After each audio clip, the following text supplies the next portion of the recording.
হৈ গৈছে এছআইটিয়ে খালি তেওঁলোকৰ মুখ কোৱা মতে প্ৰায় ৩,৫০০ ডকুমেণ্ট আছে গতিকে ৩,৫০০ ডকুমেণ্ট এডভোকেট জেনেৰেলৰ লগত কালিও মিটিং হৈছে ফাইনেল কৰাৰ কাৰণে গতিকে ১৮ তাৰিখ লাষ্ট ডেট ৬ পৰা ১২ তাৰিখৰ ভিতৰত তেওঁলোকে দি দিব কাৰণ আমাক ১৮ তাৰিখৰ আগত আমি দিবই লাগিব কাৰণ নহ'লে জেলত থকা মানুহকেইজনে জামিন পাই যাব সেইকাৰণে ১৮ তাৰিখৰ আগত আমি দিয়াটো আইনৰ মতে আমি বাধ্য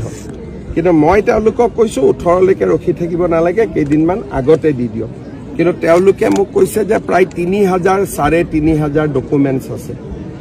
সেইবিলাক সেট বনাব লাগিব জেৰক্স কৰিব লাগিব প্ৰতিখন ডকুমেণ্টতে সহি হ'ব লাগিব গতিকে এই গোটেই কামবোৰ কৰি মই ভাবো তেওঁলোকে